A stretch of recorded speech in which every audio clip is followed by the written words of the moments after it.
I'd say trust asking your CMO to open the event and tell him it's a e-commerce event in New York, and you come up with a mix of Hamilton, a rap song, and e-commerce chief digital officers. That's what you get when you do that, but it's a brilliant version of it, at least. Thank you all for being here. This is exciting to be live again, 2.5 years after we did this, probably, when COVID began to hit. As e-commerce leaders, we have a tremendous number of e-commerce leaders over here. We know it's an amazingly important, useful, and powerful business to go D2C, but a lot of us also think about how complex it is as a business to effectively run it, going from thinking about it from a profitability perspective all the way to a growth perspective. And most e-commerce businesses are struggling between a rock and a hard place. The rock, if you want to call it that, is customer acquisition. You're spending a tax, if you will, between Google and Facebook. And it's not a cheap amount of money being put into that, but your acquisition costs to bring in a new customer have soared. When you look at what you're spending with Facebook today, the amount of money that goes into it has gone up probably 20, 30 times. And with what Apple has been doing in the business today, which is taking out certain amounts of visibility, the attribution is down 30 to 50%, which makes it even harder to figure out where you're spending the right dollars. And sometimes you're spending a lot more to acquire these customers, and you're getting worse results with that. From the other extreme of this whole thing, you have the fulfillment issues that are coming with the business, and that is the last mile delivery, getting containers from China. What used to cost $15, if you will, for a container is up at $300, $400. If you did $2,000, that's 20x that.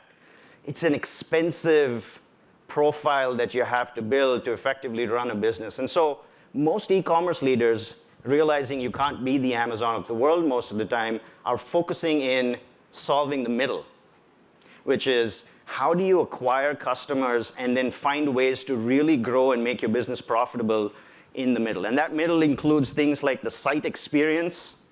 It includes things like conversion. It includes things like checkout and payments. And that is where most of what e-commerce is really growing towards these days. So when you think about that, we thought it would be a very interesting panel to bring together the right folks to be able to talk about that. And we have two amazing speakers here today to do that.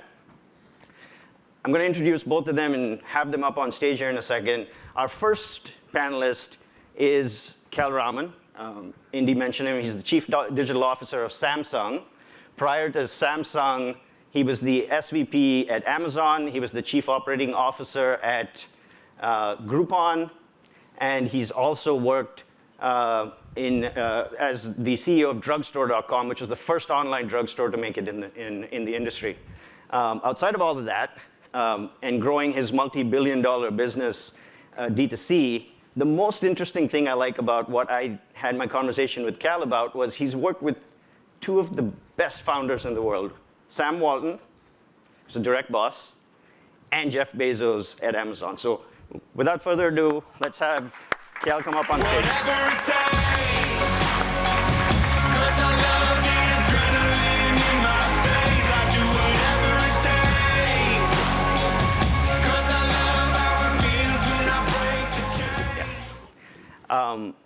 Our next panelist is Nicole Jass, SVP of Product at FIS. If you've ever looked at the payments world, the single largest player in the payments world today is FIS. And you probably know them from the concept of WorldPay, but the combination of the two has created a juggernaut in payments. Nicole runs all of the product that comes in the middle, from loyalty to checkout to data, integrity, identity, fraud. Everything is within her profile. Outside of that, Nicole is a top 25 women in fintech person. But what I've enjoyed the most in getting to know Nicole over time is prior to getting into the big company, she actually built her own company for 8 years, running it from 0 to 1. But more importantly, one of my close friends, Nicole, please come on stage.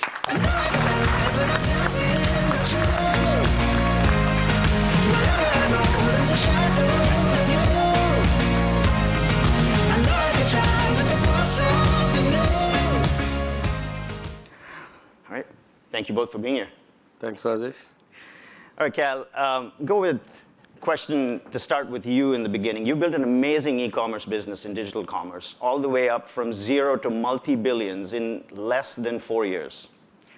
Outside of that, that is great in itself, but the bigger achievement, if you will, is in the last 12 months, you doubled a multi-billion-dollar e-commerce business while growing the operating expense by only a few percentage points, like less than 10%. That's phenomenal. I don't think anyone in the industry in e-commerce has ever seen that. Talk a little bit about how you achieved that journey, especially focusing on the site experience and the journey in between. Thanks.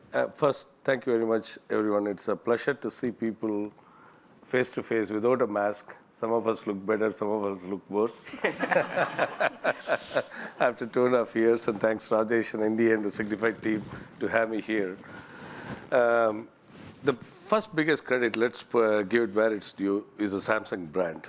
Yeah. Okay, it is the number 5 or number 6 brand in the world, and we are known for innovative products, and it is a very, very innovative company when it comes to products. So make sure that let's just give the credit there. And despite Samsung being one of the best brands in the world, our traffic actually went down year over year. Okay, and traffic goes down, cost of acquisition goes up.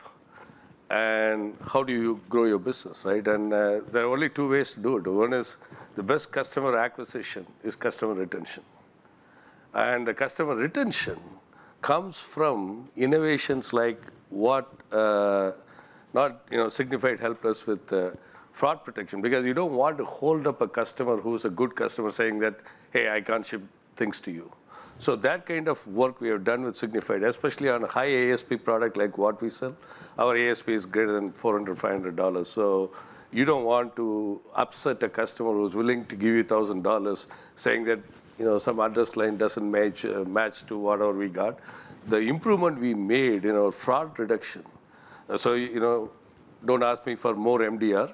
You guys did a great job last year, and our approval rates went up year over year because you built the history, we built the history.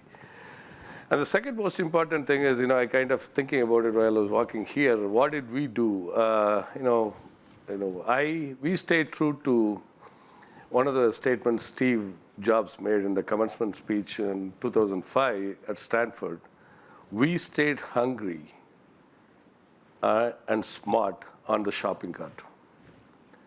We know we can't control the traffic and the quality of the traffic or cost of traffic to a great extent, but we stayed focused on controlling the controllable and focusing the input. So you could say the mantra, we stayed hungry and smart on shopping cart conversion. That's what helped us. It's a very good point. And maybe just one more thing you mentioned, which stuck in my mind in that whole discussion, was the idea of maximizing the cart in a way that actually added value so that you could get additional products. I don't know if you want to touch on that very briefly. So we all know about return on ad spend, ROI on marketing, and so on and so forth. I basically, 2020, at the end of the pandemic, I basically decided that that's an important metric, output metric we should look at. But we should kind of keep an eye. But our focus should be on a different metric. We coined a new metric. If you use it, you need to pay me trademark. I call it return on shopping cart. Return on shopping cart is I know when people are putting the products from PDP to the cart. From that point onwards, what is my improvement in conversion, and what are the various reasons? It could be fraud, it could be payment innovations, it could be CEJ adjustments, it could be putting e-promoters or customer service in the middle of it. And the return on shopping cart metric, which became our mantra in 2021, literally more than doubled when the traffic went down 20%. And lots of partners helped, we had a great team. I'm just here talking for my team. I can't take credit for any of that. I just told them this is where we need to focus. And we innovated on payment methods, customer experience journeys, and reducing fraud, which you played probably the most important role. And the way you helped us in reducing returns, because of the way you approved the right people, made our net revenue bigger, because the demand revenue and net revenue, there is always a 10% difference. People get shocked at the end of every month, and January P&L looks crappy for everybody after Q4. We were able to integrate all of them together by focusing on that one metric, which is called return on shopping cart. Awesome. Nicole, speaking of that, you sit on a wide array of products across the FIS portfolio. Conversion is a big aspect of that for you. Your suite of products are focused on driving higher conversions. E-commerce has been around for 25 years. Payments has been around for a large portion of that. When you think about it, it hasn't been a solved problem yet. Why do you think that is? Yeah. I think because I just got the products about a year ago. No, I'm just kidding. But in all honesty, when FIS acquired WorldPay, a big part of the thesis was you take 1 million plus merchant locations and 85% of the banks in the US who work with FIS, and what can we do with the data in the middle, right? I think the answer is a lot about connecting the dots. The dots are out there. As an example of something that we're doing, we're working with on our Trusted Mid program. If you're not familiar with that, essentially working with a company like Netflix. I've been a customer of Netflix for 3+ years. They hit my same card every month. And Netflix, through those recurring transactions, is still seeing too many declines that happen with these good customers who they know that they should be approving. And so what they've done is they essentially create this Trusted Mid and these preferred customers, and we route them to our issuers through this Trusted Mid and actually relax some of the authorization parameters for those trusted customers. And I was on a call with a bank explaining this to them, and we said, hey, one of those parameters is known fraud or suspected fraud on a card. And they're like, why would I approve suspected fraud on a card? And if I'm running around New York, I lose or my MasterCard gets stolen, I still want my Netflix, right? And so without that context, and so those are some of the dots to connect, right? That we can see on the merchant side that this is a good and known customer. Netflix says, hey, if this comes back as a chargeback, I got it, right? So nothing on you, bank. And in return, a good customer gets their transaction. And someone who's going through a lot with my MasterCard stolen still gets to watch my Netflix. And so those are some of the dots that, we're just getting started. We're starting to put our merchant fraud scores into our issuer fraud. So we're kind of the bad guy sometimes. We are the fraud solution. We have a great relationship with FICO, and we use the Falcon solution. But we are the ones on the issuing side declining some of these transactions. And so when we can marry up the guys on the merchant side and my checkout team who are doing everything they can to create authorization rates and have them sit down with our fraud team on the banking side, magic happens, because we can really talk through what are these decline rates, what is good, what are really these good transactions where we can connect some of these dots and make sure the good gets through and not just stop the bad. Well said. And one of the things I think in the payments world, just because there's so many cool and sexy sort of payment companies that are out there, people forget that the power of FIS, if you will, is the combination of not just the merchant network, but the 3,000 plus issuers that are in your network, that you can actually combine the decision making, not just at the merchant level, but down to the issuing level. And that power is something that never gets talked about in the world as much. But I don't know if you wanted to say anything to that. Yeah, no, I think that's precisely it, right? And that's kind of my job. My job and my team's job is to try to unlock that, right? And to look across these transactions that we see on both sides and the intelligence that we can get from both sides. Yeah. To really make sure that we're making the right decision for all of our customers. But absolutely, our issuers, they want that approval too, because they don't want that MasterCard to fall in the wallet. Yeah. They want to make sure that it's the card that's getting loaded to card on file and the recurring payments. And so it's a win for all of us. It's just a matter of making the dots connect. Yeah. Cal, your vantage point as a chief digital officer is a full P&L. You look at it end to end. And one of the things Nicole mentioned is conversion. When you looked at it from a conversion perspective and you wanted to modernize payments a little bit to kind of holistically look at it, you saw, as you mentioned, somewhere between a 5 to 15% higher conversion rate in the business. Most e-commerce leaders here are thinking about it, but it's not the first thing they think about to say, look, let's go at this stack because we can drive. If I have to drive growth this year of 5 to 10%, this is an easy way for me to do it while continuing to build for scale. Why do you think people don't think about that first? Because, conventional wisdom is always is common sense being not common, right? And so when your business is going down or not growing, immediately you say it's a marketing problem, and you really want to go spend money in marketing, and then go beat up your marketing team or agency to get your keywords right and do the right marketing message, communication message on whether it's Google or with affiliates, or go pay money to any of these things you got like Facebook and Instagram. But people forget a fundamental fact. We need to look at the forest from the trees, right? Average conversion is between 1 to say 7%. That's one way to look at it. That's why the ROAS in marketing today is 1 to 2 times. But return on ad spend, for $1 of spend, you get $2 of revenue. That means you are getting in a 10% net operating margin, you are getting 20 cents back. So the real meat of the problem is after you get the traffic. And after you get the traffic, people sit there and say 28% of people fall off PDP, 42% of people go to checkout, 28% of them fall off at payment method. Okay, great. These are all like how numbers change here and there, and people will say, I've done heat map study, I've done this, so on and so forth. Again, this is conventional wisdom right there. So this is where, actually we used some of your data and we built our own AI models. We figured out that there are certain consumers are at a different phase of the purchase journey, right? As you go higher in ASP, we are not in selling, impulse buys, right? So there are 5 stages of customer experience. There is awareness, consideration to purchase, intent to purchase, and then the purchase, and then the loyal customer are going to do repeat purchase to whom you can upsell or cross-sell. It is super important for you to understand your traffic is not new visitor and repeat visitor, new customer and existing customer. You need to understand whether it's new or repeat, which stage of the purchase journey they are in. And at each one of the stages of the purchase journey, you figure out that somebody aspires to buy the product, the payment method would make a big difference. So not everybody can shell out $1,000 for a phone. Probably they want to use 24-month financing. Some people would want 12-month financing. Some people would want, we use Affirm, which is a great product also, on buy now, pay later. We launched a new program called Try Now, Pay Later using Affirm. And we use TD Bank for our financing. We take PayPal. Within PayPal, we introduced crypto.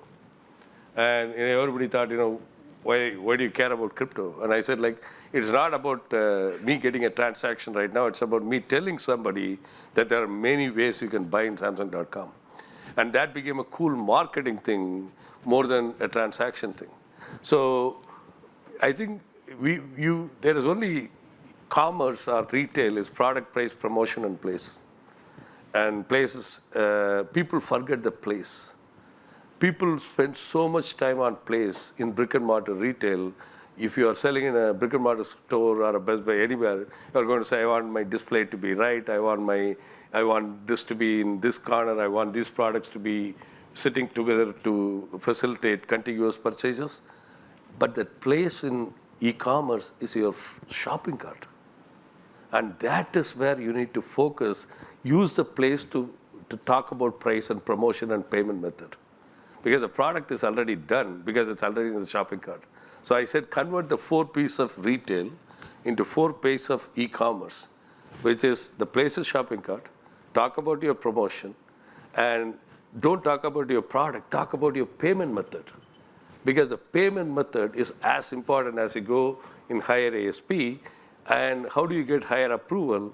That's where the data-centric approach is super important. That's where we use, you give us approval, we have the raw transaction data, and we know exactly who bought before. We know exactly how they bought before.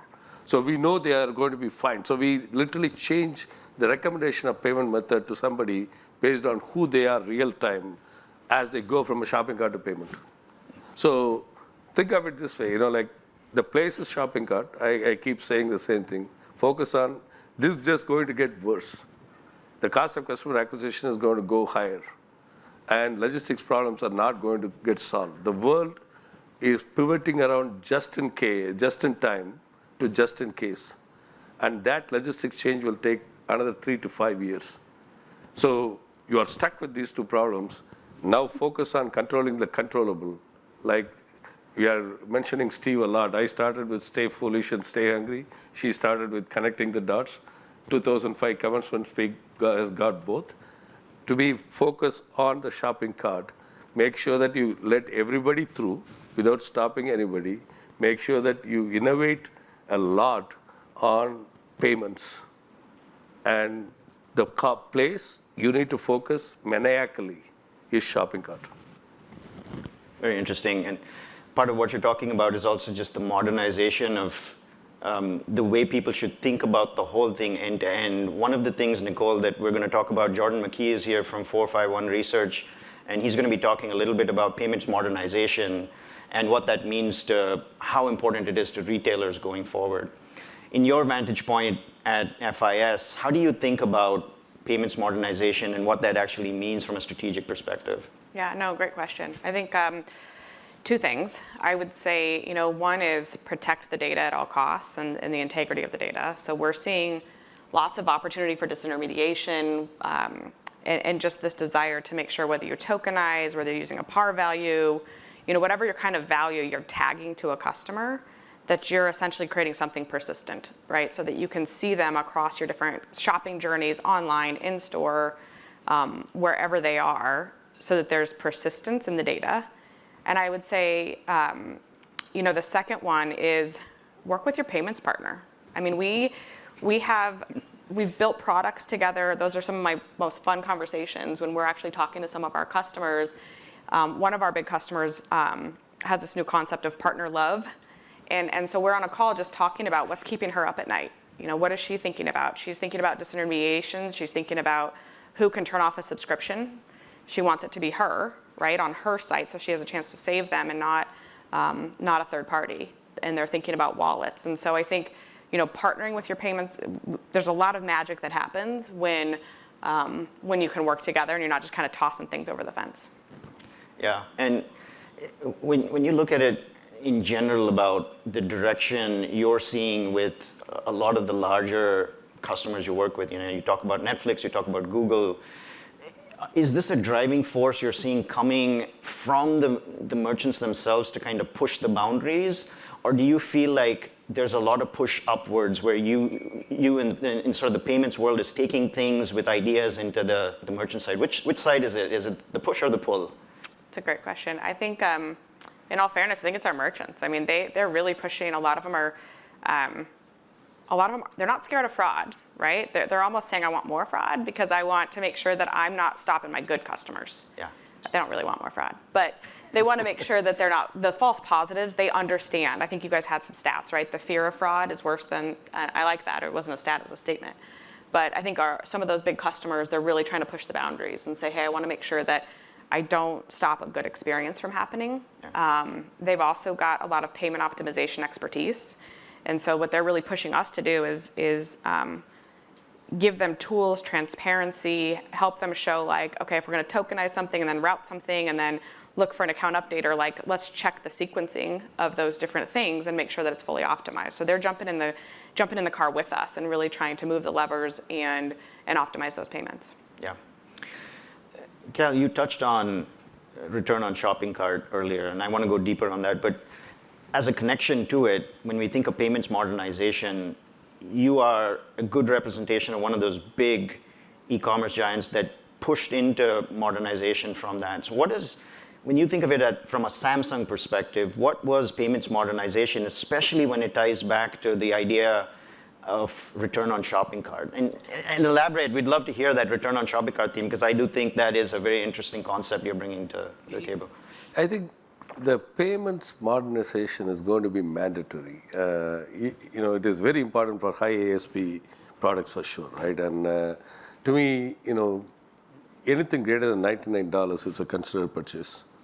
Not for you, Rajesh, you may be rich enough not to worry about it, but I'm talking about normies, right? So when you are in a business like that, the general consumer behavior today, which is just going to get even more in that line, people want to pay for the experience and they want to pay what they want to pay. Yeah. That's why subscription services are booming. Like people are sitting there and saying, I'll pay only $9.99, $11.99 for Netflix. $10 a month for Prime, but they don't understand that they are actually paying $130 to Amazon. But the way it is done is it's $12 a month, $10 a month, whatever it is. So what that means is people are going to need more options on how they want to have what they want to have, but they want to have it in the way they want to have. Because every young person, I'm not young, and my daughter is 28 years old, so when I talk to her, she has got her own budget. She's basically saying, I want to allocate so much monthly for this. And when she wants to buy the new Samsung phone or iPhone, which normally dad gets for her, but let's talk about something else, she's literally saying, I can afford to spend $120 a month on this one. So what that indirectly means, you work backwards from customer experience. What that means is they want to have the luxury experience, but they want to pay it like a subscription. And it is very common sense. Then how do you sell luxury goods? People who want to have it and they want to pay it like a subscription. The only place where you innovate is payment. And the only place you can innovate wisely without losing money is making sure that you are giving that line of credit to the right people, and make sure that you kind of take it to the bleeding edge of approval rates, right? So we had, I don't even remember, I started with 12-month financing, 0% APR, you can pay after 6 months. 12 months became 24 on certain products, 36-month financing, 48-month financing, buy now, pay later, try now, pay later, and use crypto, use your credit card miles. Convert your credit card miles and your airline miles as a payment method. And then the other thing we are trying to do is how can we get Uber store credits people have got. There are companies which are consolidating store credits, and hopefully one of these days you should do it because you are in the marketplace. You should create a signified money based on whether it is forward or reverse logistic, and that should become a common currency. And if you do that, this is where Web3 is going to change everything. And if you do all of that, the most important thing you need is proof of personhood and proof of the wallet. And what is the beginning of blockchain and Web3? That is proof of personhood and proof of the wallet, the asset you have in the wallet. So the payment innovation we are seeing, I was just talking to Nicole this morning, whether you like it or not, if it doesn't get innovated fast, the consumers are going to let you alone. And there are few guys, I'm confident, working in some garage in Bay Area are working on this idea right now. So that is going to be a very, very necessary problem which needs to get solved. And it will get solved at a rapid pace in the next 24 months because of the advent of Web3. You touched on something that I just want to go deeper on, but I thought it was very interesting. The idea of, at the high end of luxury, if you will, or the high end of dollar purchases, there's a concept of leasing. So like if I buy a car, I have the option to lease a car. When you go down to the recurring revenue business models, that a lot of higher dollar value customers effectively, where it's over, I don't know what number to pick on what side, let's say 250 or 500, in commerce don't have that lease model, if you will. What do you think? Do you think that's something we'll see in the future? Absolutely. I think the fundamental reason why you don't see lease model in anything less than cars, and I think hopefully my team, and this is my last week in Samsung, so I've given the strategy. I got bored after scaling the business twice, 100%. 6 years is a long time. And that's how long I worked in Walmart and everywhere. So I love Samsung, okay? I'm a Samsung fan. I'm a lifelogger out Samsung. The fundamental reason why you don't see leasing in anything less than, say, for example, car, is the MDR they put. So they effectively take the total value by the time you finish the leasing is to 1.75 to 2 times of the product. So if you want to buy something on $1,000, if you end up leasing, which means you lease it and you can return whenever you want, the actual money, if somebody is smart, all the customers are smart, they figure out why the hell I should pay 2x the product when I can do financing even if I'm going to pay APR. And there are certain companies which are working on it, and we are working with one of them. But this is where I believe a clear data model on the customer's ability to pay back and someone like you guys, Affirm, Klarna, somebody needs to come together to how do you create leasing which would not exceed 1.5x max of the value of the product, while provide the flexibility to the consumer that I can lease a product, return it anytime. If I want, I can upgrade it anytime, which is a good thing for the merchant. And how do you handle the residual value and the MDR and the total cost to the customer is going to be another big change, which is going to be very important for, I would say, high ASP products. And I am confident, I have trust in my team, you will see that launched in Q2 at Samsung.com. It's fascinating.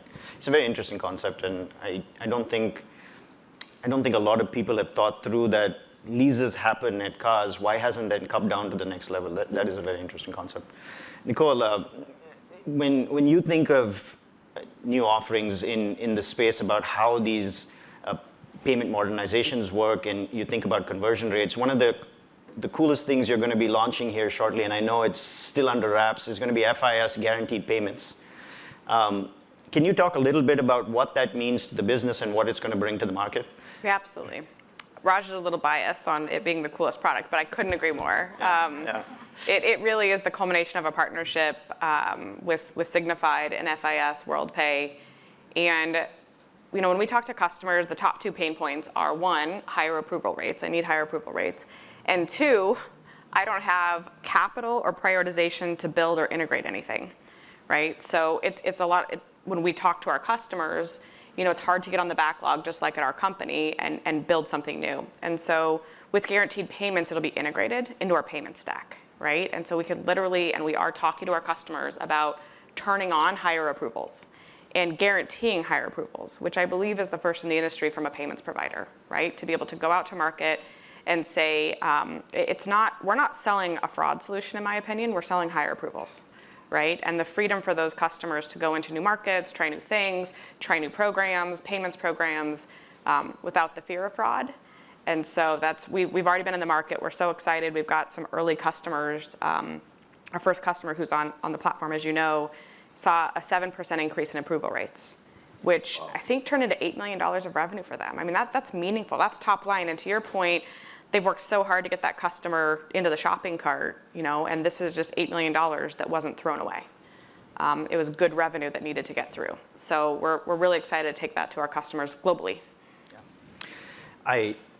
I know I'm biased because it is a partnership between us, but I would definitely say it is the coolest thing because in payments in the industry today, there's absolutely no payment provider in the market that has come out with the ability to offer one plugin which you get to your payments network in, and then you drive not only a guaranteed increase in auth rates because they connect into the issuing side too, if you will. They're able to influence the issuers to be able to say you've got to approve this transaction, not turn it away.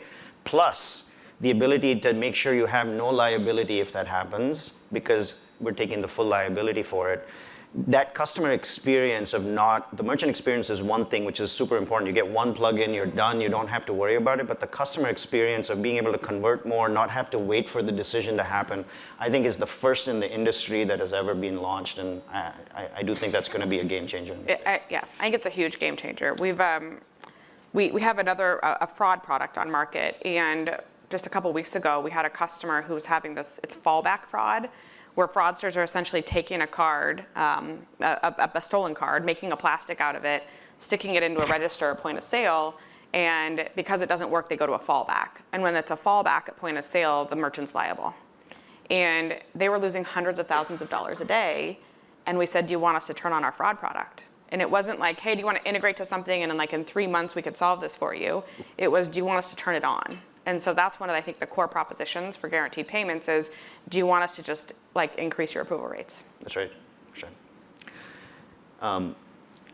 Both of you are sitting in such good vantage points that you always have to think about what makes you not sleep at night. And there's so many things. I'm sure your kids wake you up, and that's not an area you want me to talk about. But Cal, maybe to start with you, if you look at the future and you say, the pain points you wake up to and say, these are worrisome for me because it could disrupt my business. It may not be with the perfect theme of everything we talked about, but if you bring it back into the zone, what are some of those things that you worry about and what do you think is the future of where things are going? So,